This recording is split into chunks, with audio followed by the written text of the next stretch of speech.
one down. Have a good time here. So, other stuff through the challenges. I play this one that play it, so let's come into here.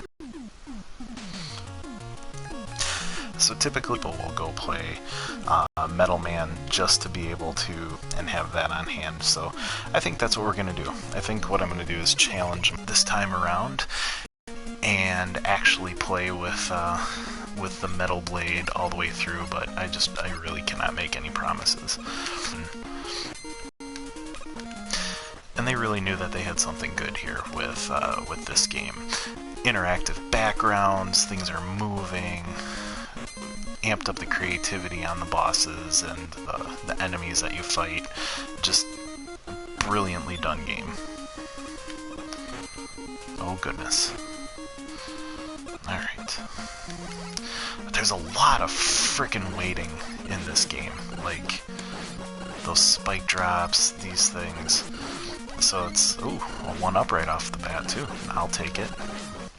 These little drill things are great for farming anything that you might need. And jumping through here, this is kind of a pain. But listen to that music. That music is just outstanding.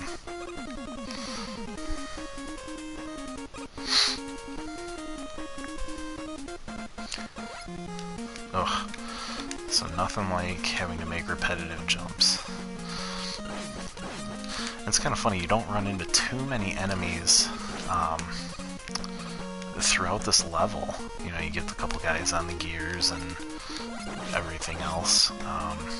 You get the barrels that pop out at you, but this is a pretty minimal stage. I think their intentions were for you to pick Metal Man first when they developed it, but you really, forgot that was a big jump. But if you pick any other levels, like, you just get your shit pushed in right away, whereas this is a pretty easy run through of everything. So I was gonna say what up to the 2 people that joined, but 1 left, so alright. So Metal Man, not too terribly hard. If you get too close to him, he'll start jumping around like an asshole and jump over you. He will occasionally change the direction of that conveyor belt underneath there. So, best to watch. Watch out. And man, I cannot believe... Okay. Whew. I was about to say, there's no way I can lose to Mega Man on my first... or Metal Man on my first go-around here. So now that we have the Metal Blade, we should be pretty well set to take down the next handful of bosses and whatever comes our way. But like I said, I like to run through most of the levels just as the Blue Bomber here. I'm gonna see if there's a trick that works here. They incorporated this in Mega Man 2, where when you select a Robot Master or a stage, and you hold, I think it's the fire button down, the stars that run behind turn into birds.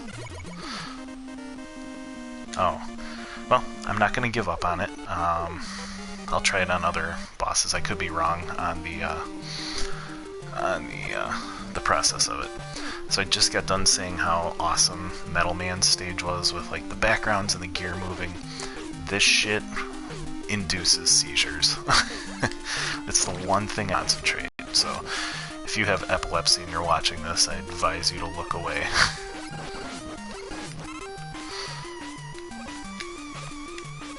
And right away they hit you with... And here we go, splashing into the water. And I'm so happy that they introduced the water physics to this game, where when you jump, you get the acceleration and you fall a little slower, but look at that, even more attention to detail, the air bubbles, like, further confusing you. Is Mega Man a robot or a person? You never knew, especially when you looked at the really shitty box art that there was for this game, as well as the first one. I mean, the first one was horrendous. But this one, you know, he's a guy, he's up, I think he's, he's trying to fight Crash Man or Quick Man or something like that. I can't remember off the top of my head. And he's holding a pistol, and he looks like a guy. So you're always kind of led to believe, like, hey, he's a guy in a blue suit fighting robots. And then they kind of hint at it along the way of, like, no, he's really a robot, not a guy, but they call him Mega Man. And, you know, in Japan, he's called Rock, and ironically, you know, his sister is called Roll, so who knows what they were thinking. But it doesn't really matter, because they produced some phenomenal freaking games. Killer Frog.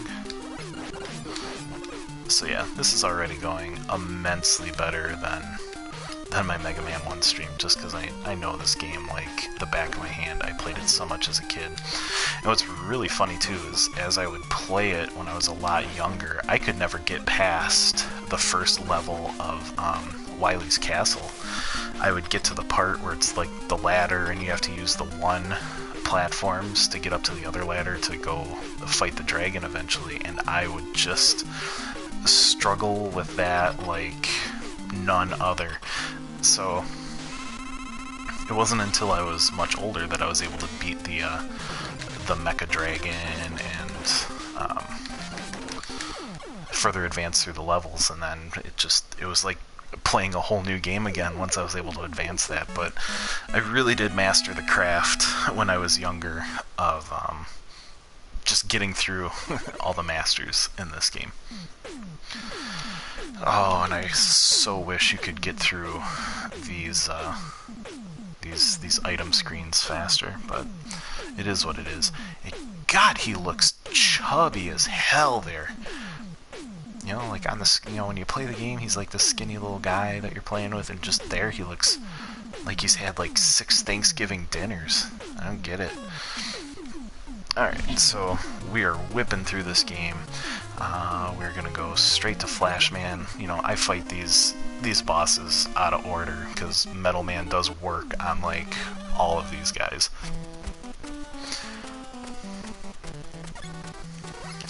You know, yeah, Heat Man is the one that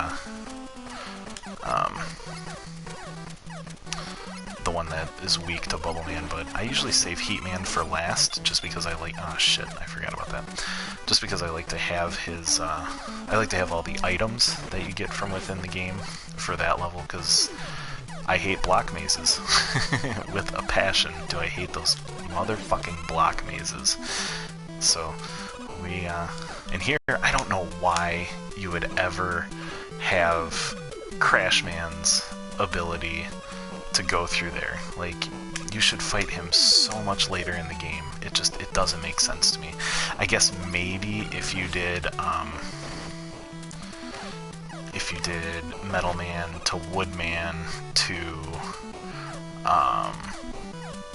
Airman and then to Crash Man, but ugh, it just seems dirty and backwards to me. Can't do it. And here's the toothpaste dispensers, throwing out the radioactive toothpaste on me again. And shoot him.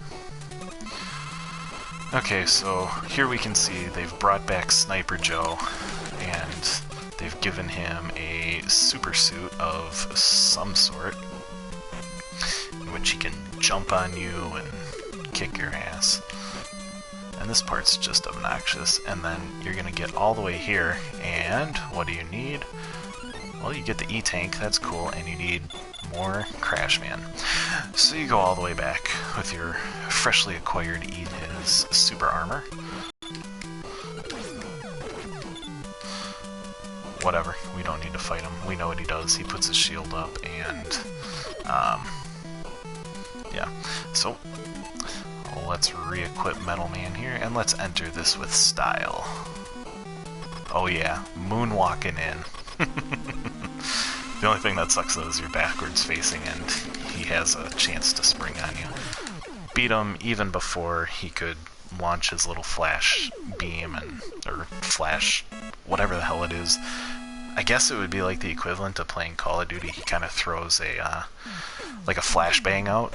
Makes sense, and then you're frozen for a while, and even then he doesn't do much. Like, he just kind of shoots you. They really revamped Flashman in Mega Man 3. Oh, and here we go. Dr. Light is gonna give us an item. I think it's item 3. Yeah. So maybe you were meant to fight Flashman later on in the game if you were to get the items in succession 1, 2, and 3. I do it ass backwards and I get them 3, 2, 1. Whatever. Alright, so the items are kind of like the precursor to Rush. Oh, and let me show you this. You know,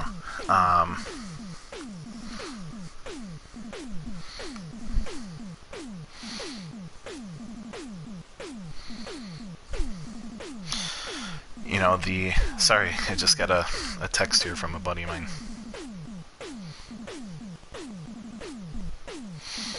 I might have to reload it.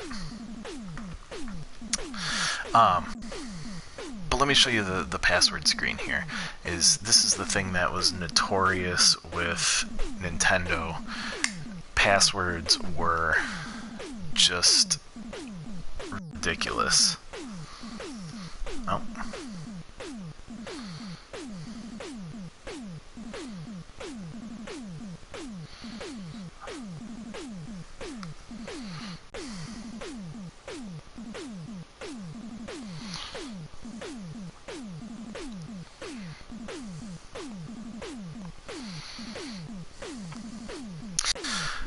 Okay, so apparently we're having some streaming issues here. I'm gonna restart the stream and we'll pick it up from here.